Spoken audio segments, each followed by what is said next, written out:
Well, thank you. Thank you so much, Jessica, and thank you all. Please be seated. We've got an incredible group here. It's wonderful to be in Iowa. I want to thank Heritage Action for hosting us, and thank you all for coming out as we fight for America.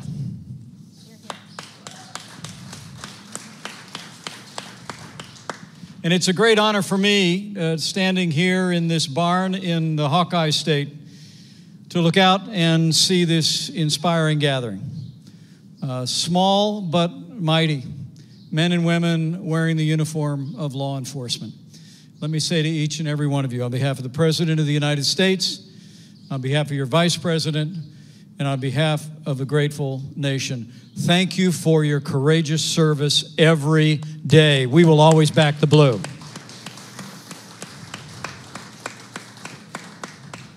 It is a momentous time in the life of our nation.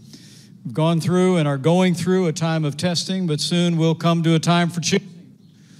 And public safety is very much on the minds of the American people. As Senator Ernst just reflected, and as you heard from the Secretary of Homeland Security earlier in this very same program, you have a president, you have an administration that are committed to law and order and to supporting men and women who serve on the thin blue line.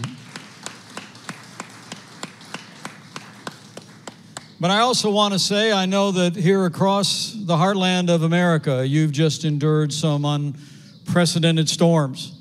And I know that the police officers and sheriffs who are standing before me today, and many that are looking on from afar, have played a role in responding to families in the midst of this devastation. We grieve for the loss of 3 lives in 2 states. But I met with families today that had literally lost millions of dollars of crops as well and property. But on behalf of all of the families that you responded to, that once again, that you went into harm's way where others might have been running in another direction, let me thank you for what you have done in these unprecedented storms for the people of Iowa and the people of America. Well done. And again, I just want to say thank you to Heritage Action. I know we're going to be having a conversation in a few moments, but Jessica and Heritage Action are a bulwark of freedom and free markets, but I'm particularly grateful that Heritage Action would use their vast reach across this country to focus on that which I believe is of first importance for the American people. I mean, security is the foundation of our prosperity. Our nation is able to be free and prosperous because people wear the uniform of the United States and serve at home and abroad defending this nation. But we're able to live in the most prosperous nation on earth and to run our businesses, to raise our families because of the thin blue line. Because each one of you every day straps on a sidearm, puts on a badge, puts on a uniform, and you count your lives as less important than ours. I mean, it's a humbling thing to think about. I love what the Bible says about those who bear the sword, that you do not bear the sword in vain. Throughout history, you are, as a good book says, servants for good. And I want to tell you that as we were running for this office 4 years ago here in the great state of Iowa, and as we've served in this office every day since, it's been a challenging time for law enforcement. In the last administration, it seemed like a reflexive effort to blame police first, and we're hearing the most law enforcement. But I want to assure you that your president and this vice president know that the men and women who serve in law enforcement are the best people in this country. You're the best people in this country, and you will always have the support of the American people.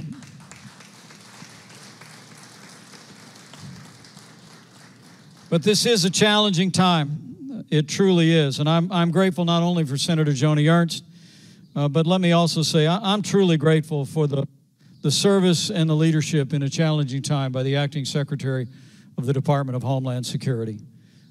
Chad has done a remarkable job for the American people, and join me in thanking Acting Secretary Chad Wolf for all he does for America every day. So I want to thank Governor Kim Reynolds, who will be along directly, and try this. The support that she's lent to law enforcement here in Iowa. She's really set an extraordinary standard, and we're truly grateful. Join me in thanking Governor Kim Reynolds for her great leadership during a challenging time. The people of Iowa. You know, we live in a time when we literally have leading politicians that are talking about defunding the police. And as that rhetoric rises from even some of the leading Democrat politicians in America, we're actually seeing a rise in violence across the country in cities where the case for defunding is being made most poignantly.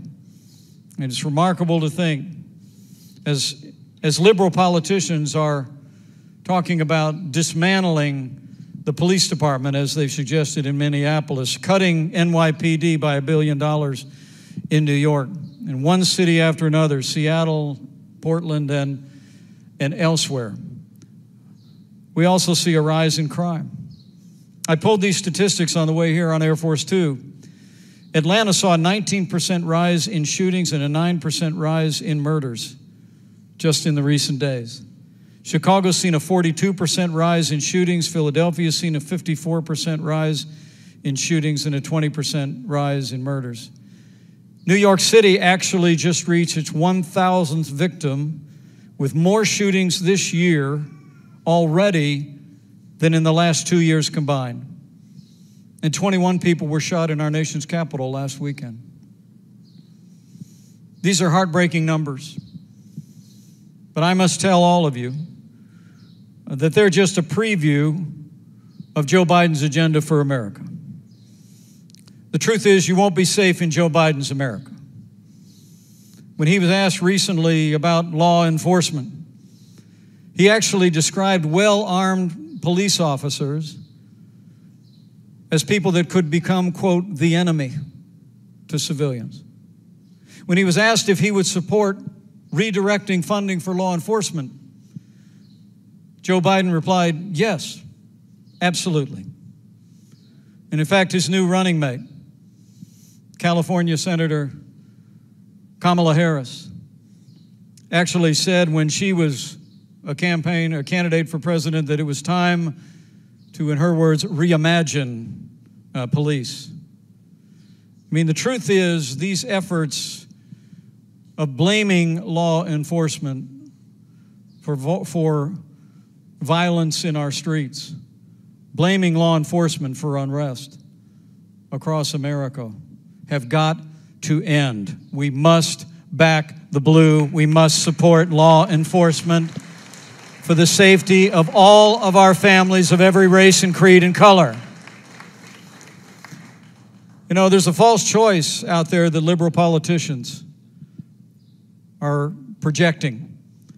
It suggests that we've got to choose between supporting law enforcement or supporting our African American community. The truth of the matter is, we have done both. We will continue to do both. And with President Donald Trump in the White House for 4 more years, we're going to support law enforcement and expand public safety and opportunity for African Americans and every American of every race. We can do both. I mean, that's why under this administration, we've supported funding through the COPS program to hire 4,000 new police officers on the streets of America.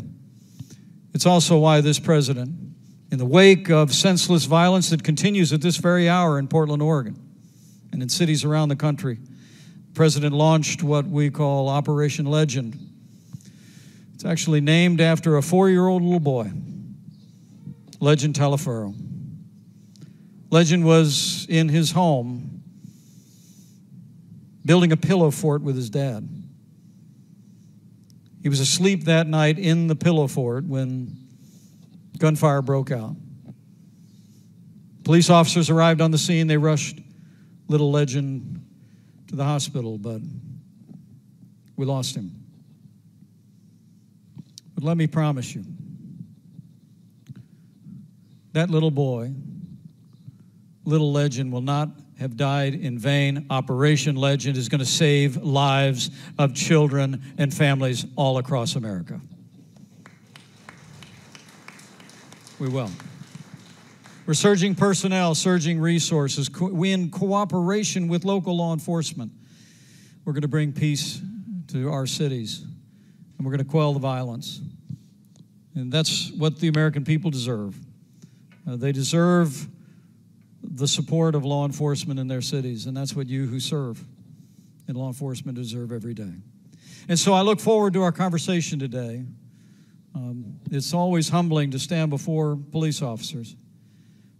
You know, I never wore the uniform of law enforcement, but my uncle was a cop in Chicago, Illinois for 25 years. And I remember when we drive up from that small town in Indiana where I grew up, and we go to Chicago to visit my grandparents. Me and my three brothers would marvel as he walked out of his bedroom every day, wearing that badge, having that sidearm. We'd look up at him and we'd see a hero. And I just want to assure each and every one of you that whatever happens in the public debate, that's how the American people see you. Each and every one of you, I truly believe with all my heart, are heroes. And never doubt, the American people know it, will always be grateful for the men and women of law enforcement. You're in the prayers of tens of millions of Americans every day. And let me say to you, but just as much to your families who are gathered here today, thank you for your service.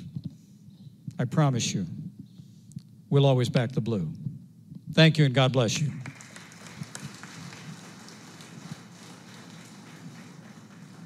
Well, Mr. Vice President, thank you for those comments and for sitting with us today. It's such a timely discussion as we've spent the afternoon talking about this issue and the need for safety and security, both in our neighborhoods, our larger cities, and it expands outside of just Iowa. It's a nationwide issue. So to kick off our discussion today, we have the real privilege of hearing from some audience members that have joined us for our town hall. So I'd like to introduce our first, Mr. Devin Sanders. Devin is a local business owner, and he is a 12-year combat veteran. So, Devin, we've got your first question. Devin, this is Mr. Vice President. Meet each other, and let's kick it off. Thank you, Devin. Great to meet you, Devin. You as well. We actually met in Council Bluffs. Appreciate meeting you. Great Thanks for coming on the most beautiful day Iowa has to offer. Beautiful day. Feels like I'm back in Indiana. I'm sorry about that. So as a small business owner, and I'm sure a lot of civilians all across the U.S. and every state, we've experienced an uprise, and especially as a small business owner I make wooden flags for a living. I love spreading patriotism, but it seems like every event that I go to, I get harassed. I get told that I should be ashamed of spreading hatred and racism, and just for supporting law enforcement. And as cheesy as it sounds, I love supporting the flag. It's the best thing on earth. I think it's beautiful in everything that it stands for. So my question to you is, the past few months have shown how strong the mob and cancel culture is to businesses and private citizens when standing up for their beliefs and livelihood. How has the Trump administration stood up for the safety and constitutional freedoms of the American people? Well, thank you for the question, but more than that, thank you for your service to America in uniform. We're truly grateful. And it's good to see you again. It really is. Well, look, with regard to public safety, because on the larger question, I couldn't be more proud to be vice president to a president who's appointed more than 200 principled conservative men and women to our federal courts at every level, who I promise you will uphold all the God-given liberties in our Constitution, from the freedom of religion, freedom of speech, to the Second Amendment right to keep and bear arms. I mean, this administration is proud of the way we've been able, 200 appointees to our courts with the strong support of Senator Chuck Grassley and Senator Joni Ernst. And we'll continue to stand strong for all of those freedoms and all of those liberties, including the freedom of speech. I mean, the right of peaceably assembling, the right of peaceable protest is as old as the nation. But let's be clear. Burning churches is not protest. Tearing down statues is not peaceful protest.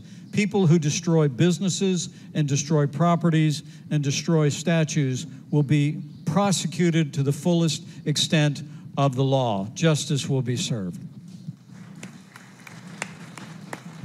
I will tell you that in Washington, D.C., and I don't have to tell the police officers here, there's no excuse for what happened to George Floyd in Minneapolis, and justice will be served. But there's also no excuse for the rioting and the looting and the destruction of property that followed. And that's why President Trump took the action that he took in Minneapolis. He said to the governor of Minnesota, he said, either you quell the violence in your city or we will. And to his credit, Governor Walz deployed the National Guard and brought peace to the streets of Minneapolis. Acting Secretary Wolf will tell you, we had this very same conversation. After weeks and weeks, more than 60 days of violence around the federal courthouse in Portland, our administration spoke with Governor Brown and essentially said to her, our federal officials are going to be there to protect the courthouse and to keep peace in the streets around it if you don't. And just a matter of 2 weeks ago, she issued and deployed the state police to the region and deployed Portland police. The violence has continued, but the president's made it clear, whether it's Portland, whether it's Seattle, whether it's Chicago, whether it's New York City, we're calling on mayors, we're calling on governors to let law enforcement do your job. And if they won't let you do it, we'll do it. We have the obligation to bring public safety and security to our streets. Thank you. Thank you very much. Mr. Vice President, it's been just such an interesting thing to watch the different phases of the violence and destruction over the last few months. And the people that have truly been on the front lines are our law enforcement officers. And so I'd like to call up next Lieutenant Todd Perdue. He is 18 years in service here in Iowa, Crawford County Sheriff's Office. Lieutenant, thank you for being with us. And what is your question today, sir? Hey, Todd. Great to meet you. Thank you, Mr. Vice President, for being with us today and coming to speak with us. Obviously, with everything that's going on in the country with law enforcement, recruiting and retention has been a big problem. So my question to you is, what is the long-term threat to police officer retention from the defunding movement, and how can it be combated? Well, thank you, Lieutenant Perdue, and you just joined me in thanking him for a great career of service in law enforcement. I'm truly grateful to you. Recruitment and retention, mission critical. When I was governor of the state of Indiana, I will tell you, some of the most meaningful experiences I had was attending graduations from our police academy in the state of Indiana. You've been through it. And to see these young men and women step forward and to be willing to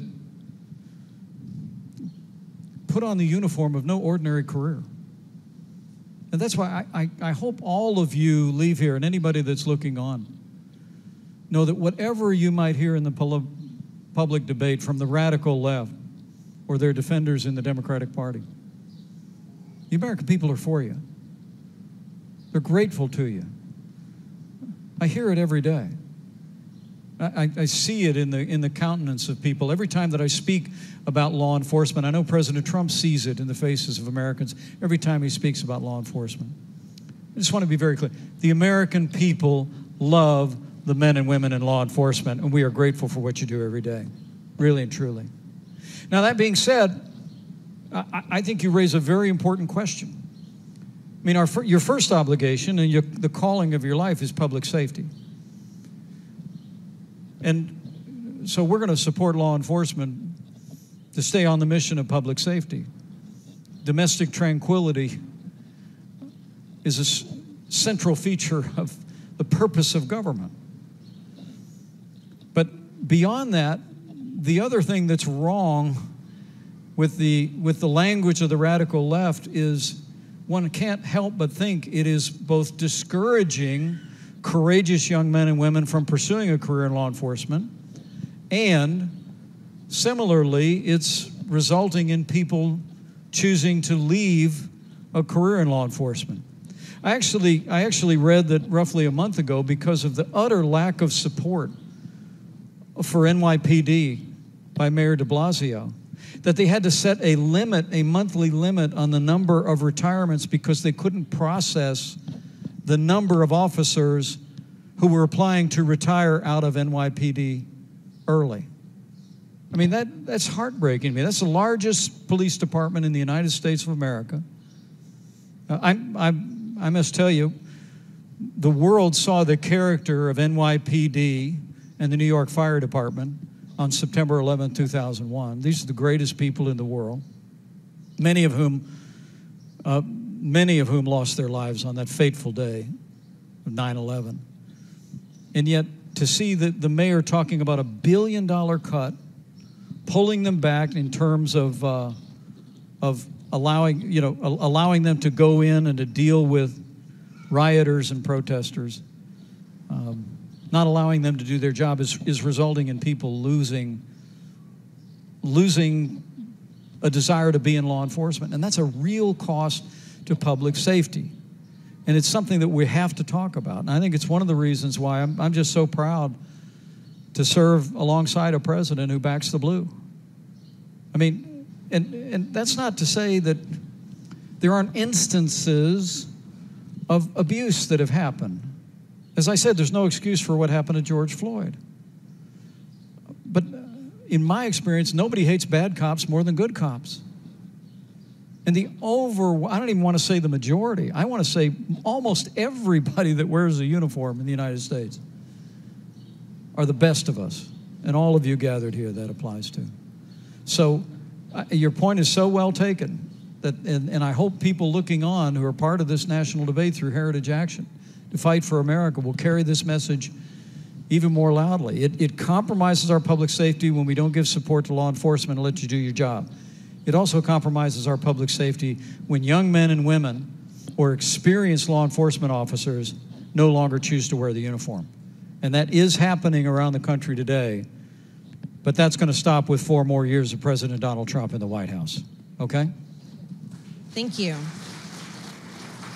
Thank you, sir, and thank you for your service and your question with us here today. Thank you, Lieutenant.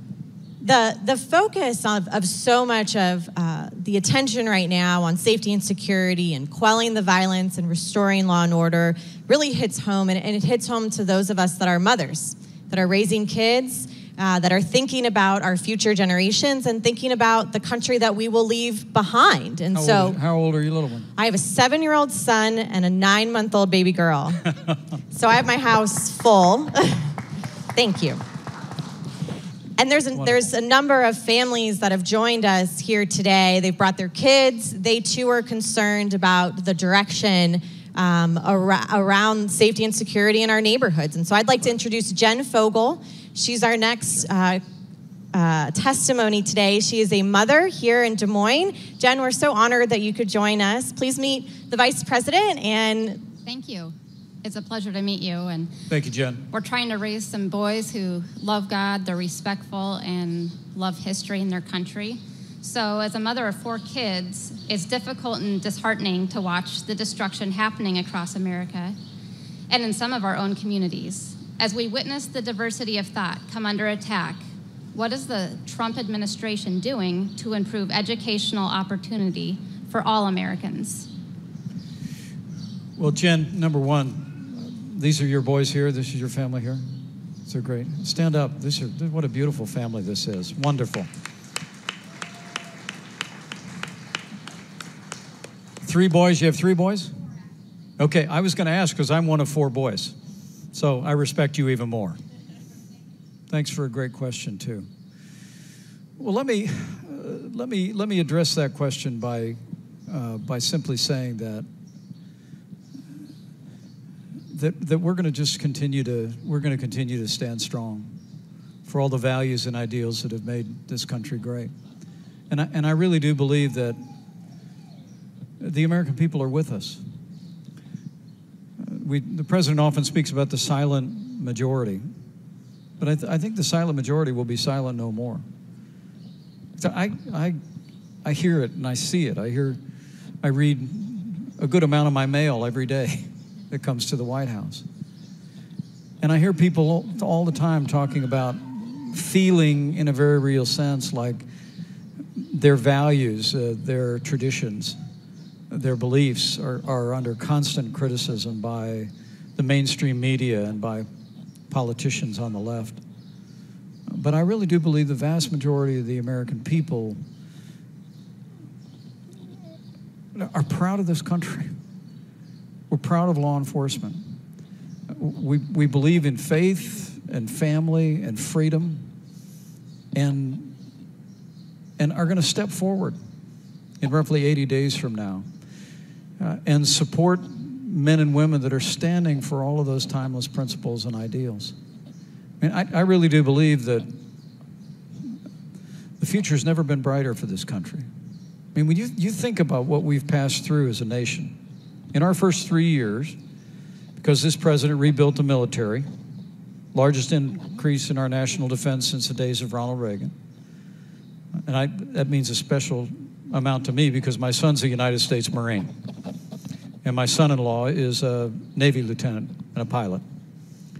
And so the investments that we've been able to be a part of and seen made have meant the world to us and made America safer. But to see an agenda that cut taxes, rolled back regulation, unleashed American energy, supported ethanol in places like Iowa, negotiated the kind of free and fair trade of the USMCA, stood tall on the world stage. You may have heard today for the first time in more than 25 years, a major Arab country formally recognized the state of Israel, the United Arab Emirates today. And it's because of strong leadership, but it's also been leadership on values.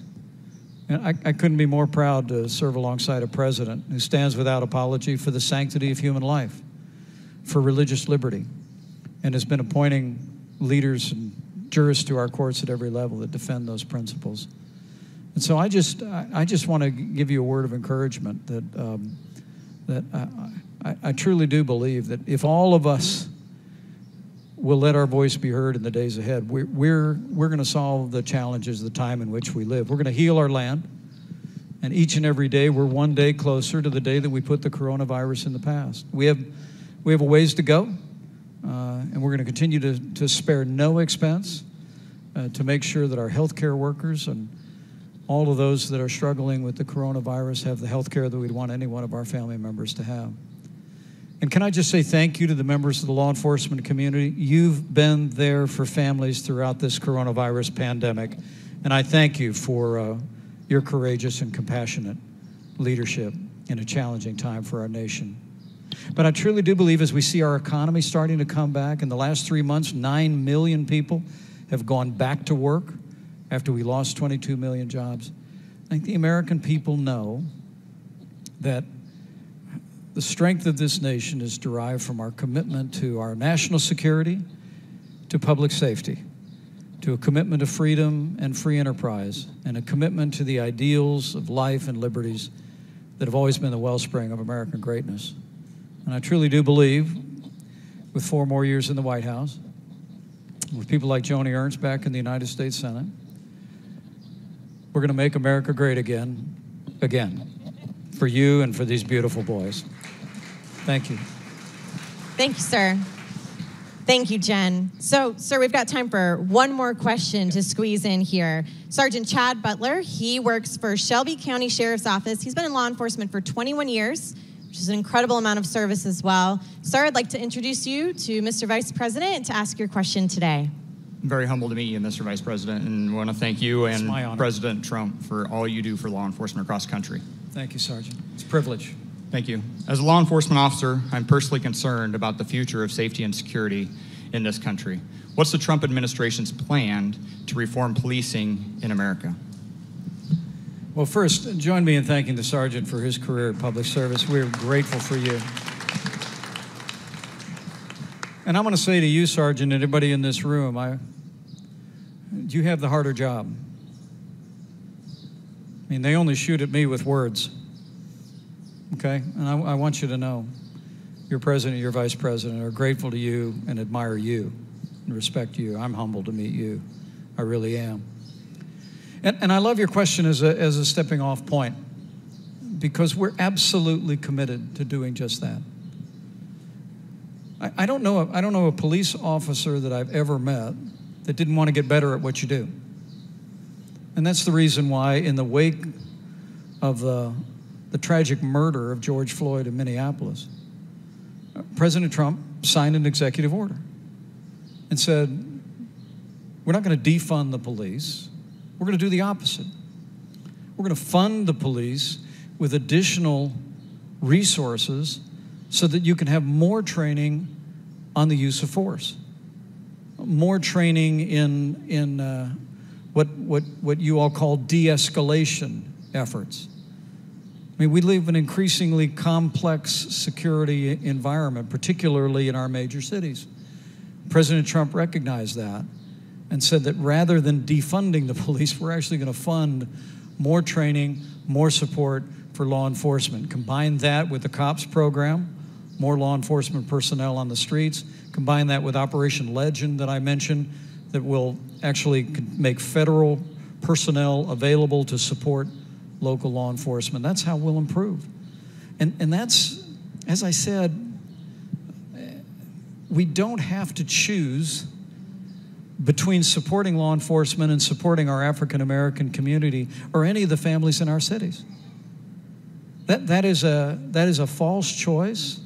The choice America has made the last 3.5 years under this president, the choice you've made here under Governor Kim Reynolds, and the choice we're going to make for 4 more years is we're going to do both.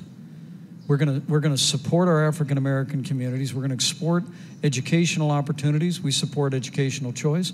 This president supported the largest investment in historically black colleges and universities ever.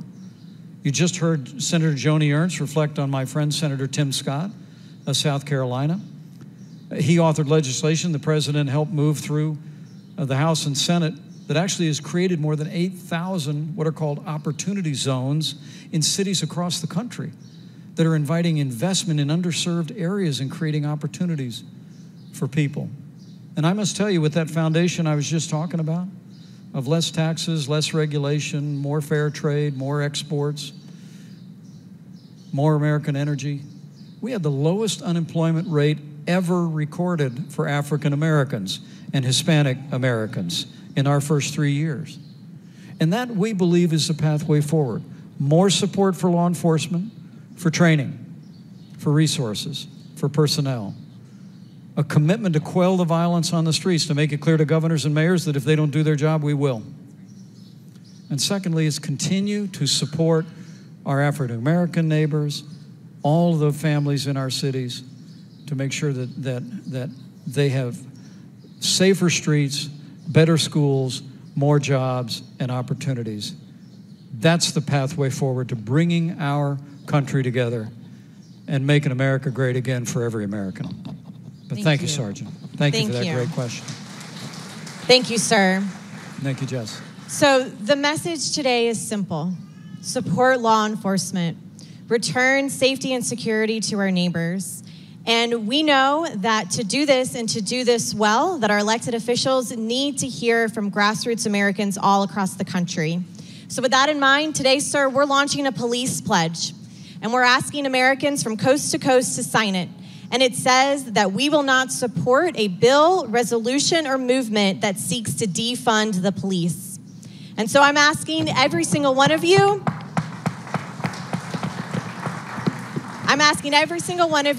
here today to sign this pledge, at home, watching on our live stream, to sign this pledge, and then to turn to your elected officials. As the Vice President mentioned, mayors, governors, city council, members of Congress, senators, all have a role to play as we quell the violence. Sign the police pledge and make this commitment not to defund the police. You can text 51776 now and sign the pledge today. So with that, we'll end our time. Thank you, sir, so much for being here. Thank you to our law enforcement officers. Thank you, Jess. God bless you. God bless America. Jessica. Thank you. Join me in thanking Heritage Action and thanking all the incredible law enforcement officers and families who are here. Greatest honor of my life to be your vice president. God bless you all.